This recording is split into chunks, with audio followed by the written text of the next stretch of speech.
تب تک وہ معاشرہ ترقی اور کامیابی و کامرانی کی راہوں پہ گامزن نہیں ہو سکتا۔ جی، عدم برداشت در حقیقت یہ ایک اخلاقی اور روحانی بیماری ہے جو کہ ہمارے معاشرے کے ساتھ کئی معاشروں کا حصہ بن چکی ہے، اور اس کی بنیادی وجہ جہالت ہے، علم سے تعلیم سے دوری ہے، اگنورینس ہے، اور کوئی بھی مذہب، بھلے کوئی بھی مذہب ہو، وہ اپنے پیروکاروں کو عدم برداشت کا درس کبھی بھی نہیں دیتا ہے۔ جتنے بھی مذاہب عالم ہیں، ادیان عالم ہیں، وہ سب کے سب اپنے اپنے پیروکاروں کو برداشت کا، ٹالرنس کا اور عفو درگزر کا سبق دیتے ہیں۔ ہمارے ہاں چونکہ یہ ایک بیماری دن بدن بڑھتی جا رہی ہے، یہ مسئلہ دن بدن جو ہے وہ اس میں اضافہ ہوتا جا رہا ہے، تو IRISS جو کہ ہمارا ادارہ ہے، جس کے پلیٹ فارم سے الحمدللہ ہم اسکالرز بین المسالک اور بین المذاہب ہم آہنگی کو، انٹرفیتھ ہارمنی کو فروغ دینے میں کوشاں ہیں، اس ادارے کا سب سے بڑا کارنامہ یہ ہے کہ اس نے برداشت کو فروغ دیا ہے۔ بالکل۔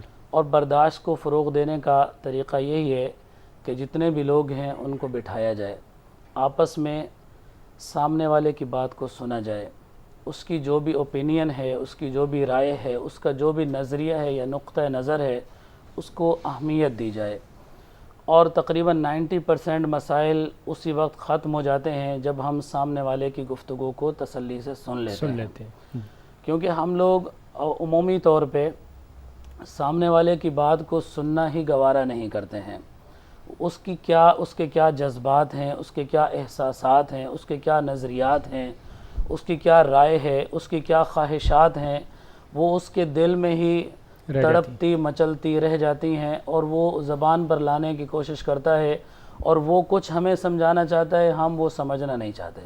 اس کی وجہ سے وہ ایک معاشرے میں عدم توازن ہوتا ہے، اور عدم برداشت کی جو فضا ہے اس کو فروغ ملتا ہے۔ ٹھیک ہے۔ تو IRISS نے تمام مسالک کو، تمام مذاہب کے لوگوں کو آپس میں بٹھایا، مکالمے ہوئے، مباحثے ہوئے، گفتگو ہوئی، بات چیت ہوئی، سیمینارز ہوئے، کانفرنسز ہوئیں، ویبینار پہ سیمینار وغیرہ، اور یہ تمام چیزیں جو ہیں یہ گفتگو کے بعد اس میں کافی زیادہ اس چیز کو سمجھنے میں مدد ملی ہے کہ عدم برداشت کو کیسے ختم کیا جا سکتا ہے۔ ٹھیک ہے، بہت اچھی بات ہے، اور Islamic research institute of social sciences جو ہے وہ بڑی خوبصورتی سے یہ تمام کام کر رہا ہے، اور لاک ڈاؤن میں جہاں آپ سیمینارز نہیں کر سکتے تھے وہاں پہ جدید ٹیکنالوجی کا استعمال کرتے ہوئے ویبینارز کرائے گئے، اور آن لائن لوگوں کو ایجوکیٹ کرنے کی کوشش کی گئی۔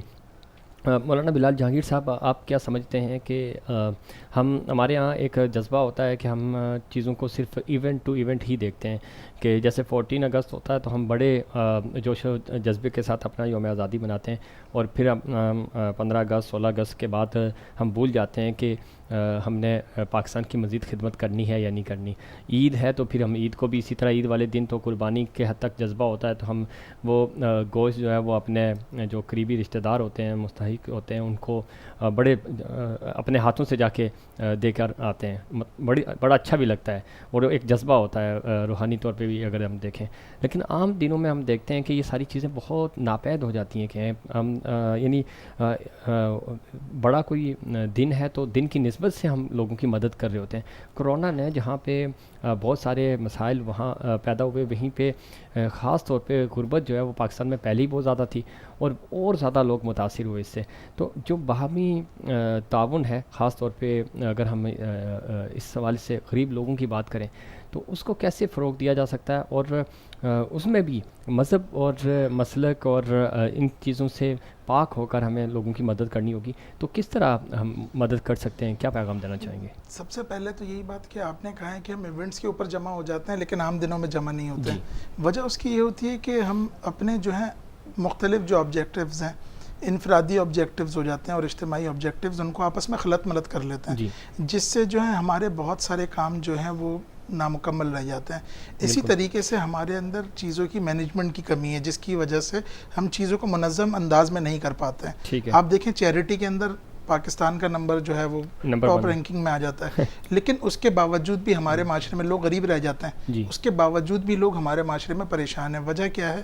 وجہ یہ ہے کہ وہ کام کو سسٹمیٹک انداز میں نہیں کرتے، جس کی وجہ سے اگر کسی ایک غریب کے گھر پہ اگر پہنچ رہے تو 10 راشن بیگس پہنچ رہے ہیں، نہیں پہنچ رہا تو کسی کے پاس ایک بھی نہیں پہنچ ایک رہا. بھی نہیں پہنچ رہا. تو یہ افراط و تفریط سے ہٹ کر ہمیں اس کام کو منظم انداز میں جب کریں گے تو ہمارے پاس ان چیزوں کے بارے میں بھی نالج ہوگی کہ ہر علاقے کے اندر امداد پہنچ رہی ہے. اور پھر دوسری چیز یہ آ جاتی ہے کہ جب تک دیکھیں بہت سارے، صرف پاکستان کا مسئلہ نہیں ہے، بہت سارے ممالک کا مسئلہ ہے غربت، لیکن ہم غربت کو اسلامی طریقے سے بھی اور معاشرتی اور سماجی طور پر بھی اس کا مقابلہ ہم کر سکتے ہیں. جی جب تک معاشرے کے اندر سے غربت ختم نہیں ہوگی، احساس کمتری ختم نہیں ہوگی. بالکل. اور جب تک احساس کمتری ختم نہیں ہوگا تو معاشرے کے اندر توازن قائم نہیں ہوگا، اور جس معاشرے میں توازن نہیں ہوتا وہ معاشرہ امن کا گہوارہ بن ہی نہیں سکتا، ترقی نہیں کر سکتا. ان ساری چیزوں کے اندر ہمیں ان چیزوں کو دیکھنا ہوگا کہ ہم توازن کس طریقے سے قائم کر سکتے ہیں. اور پھر بھی آج بہت زیادہ جو ہے ہم نے ابھی کورونا کے معاملات میں بھی لوگوں کی بہت زیادہ ہیلپ کی، اور IRISS نے بھی بہت زیادہ لوگوں کے ساتھ تعاون کیا، اور ہم نے بہت زیادہ کوشش کی کہ جن کے ساتھ ہم تعاون کر رہے ہیں ان کی عزت نفس مجروح نہ ہو. یہ بڑا زبردست پوائنٹ آپ نے اٹھایا کہ جن لوگوں کی ہم مدد کرتے ہیں، جو فوٹو سیشنز ہوتے ہیں یا اس طرح کی جو ایکٹیویٹیز ہوتی ہیں، کہ بہت سارے جو سفید پوش لوگ ہوتے ہیں وہ بتانا نہیں چاہتے کہ وہ ان کے کیا حالات ہیں. تو آپ کا ایک کلک جو ہوتا ہے وہ ان کی زندگی کو متاثر کرتا ہے. اسی وجہ سے بہت سارے لوگ جو ہے وہ امداد وغیرہ لینا چاہ بھی رہے ہوتے ہیں لیکن بول نہیں پا رہے ہوتے ہیں. مفتی عمران قادری صاحب، آپ کیا سمجھتے ہیں جو پوائنٹ انہوں نے ریز کیا ہے کہ خاص طور پہ جو مدد، اسلام بھی کہتا ہے کہ ایک ہاتھ سے دو اور دوسرے ہاتھ کو پتہ نہ چلے. اسی نقطے کو آگے بڑھاتے ہوئے ہمارے ہاں تھوڑا سا یہ ہے کہ ہم تھوڑے سلیکٹیو ہو جاتے ہیں. کچھ جاننے والے ہیں تو ریفرنس کی بیس پہ ہم ہیلپ کر رہے ہوتے ہیں. اچھا جی فلاں جاننے والا تو وہاں پہ اتنے بیگز بھجوا دیں، یا فلاں جاننے والا اتنے بھجوا دیں. اور اسلام یہ کہتا ہے کہ آپ بہتر اس پہ روشنی ڈالیں گے کہ آپ اپنے گھر سے، یعنی جو مدد ہے وہ اپنے گھر سے شروع کریں. اپنے قریبی بھائی ہیں، کزنز ہیں، رشتہ دار ہیں، محلہ ہے، اس کے بعد پھر آپ دور دراز کے علاقوں میں اور دور دراز کے جو رشتہ دار ہیں اس طرف جائیں.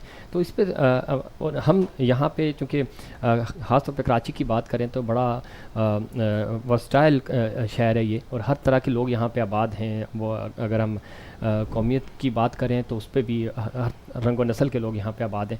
تو آپ کیا سمجھتے ہیں کہ ہمیں جو مدد ہے وہ بالکل اسلام کی روح کے مطابق ہی کرنی چاہیے، یا آج کل جو ایک فیشن بن گیا کہ بس جو جان پہچان ہے وہیں پہ ہم مدد بھی کرتے ہیں؟ دیکھیں، جب مدد کی جاتی ہے تو اس کا جو اس کی وجہ ہوتی ہے وہ یہ ہوتی ہے کہ مدد ہم اس لیے کر رہے ہیں کہ انسانیت کی خدمت ہو، بالکل، اور اس کے ساتھ ساتھ اللہ کی رضا بھی حاصل ہو.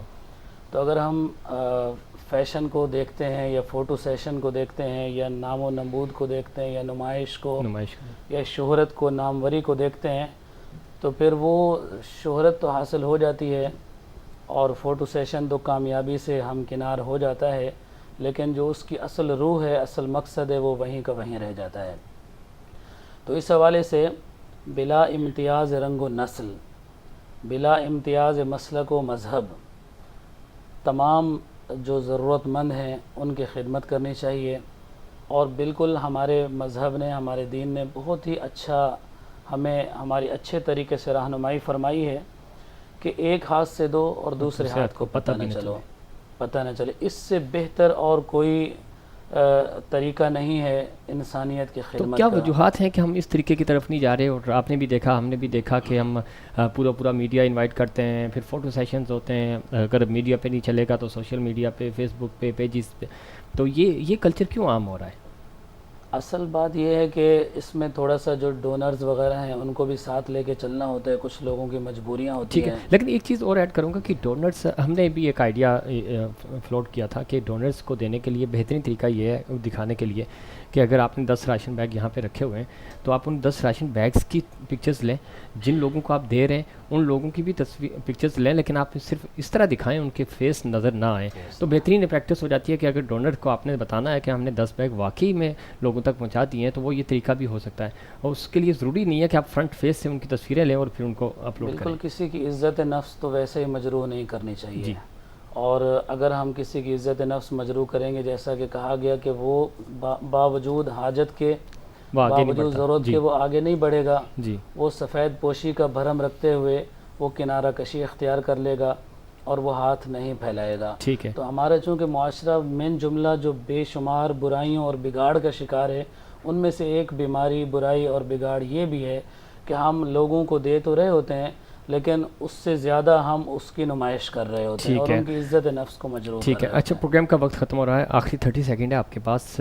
انسانیت کے ناطے اور باہمی تعاون کے حوالے سے آخری ایک پیغام 30 سیکنڈ کا. جی دیکھیں، اسلام کا دار و مدار جو ہے وہ اخلاق پر ہے، اور اخلاق کی تربیت سے ہی رویوں میں تبدیلی آ سکتی ہے. جی. تو ہمیں چاہیے کہ ہم لوگوں کے بیہیویئر کو پازیٹیولی، ان کے مسائل کو دیکھیں اور پازیٹیولی سنیں، اور اسی چیز کا رسپانس بھی آگے پازیٹیولی دیں. جی مفتی عمران قادری صاحب. جی بالکل، اسلام ہمیں یہی درس دیتا ہے کہ بلا امتیاز رنگ و نسل ساری انسانیت کی خدمت کریں، سب کو لے کر چلیں، سب کے مسائل کو سنیں، سب کی ضروریات کو پورا کریں. جہاں تک آپ کوشش کر سکتے ہیں انسانیت کی خدمت میں لگ جائیں. جی یہی جہاں راہ تک نجات کوشش ہے. کر سکیں انسانیت کی خدمت کریں. بہت شکریہ مولانا بلال جہانگیر صاحب آپ کا، مفتی عمران قادری صاحب آپ کا بہت شکریہ. ناظرین یہ تھا ہمارا آج کا یہ خصوصی سیگمنٹ. امید کرتا ہوں دیگر پروگرامس اور سیگمنٹس کی طرح آپ کو یہ بھی پسند آیا ہوگا. مجھے اور میری پوری ٹیم کو دیجیے اجازت. اللہ نگہبان.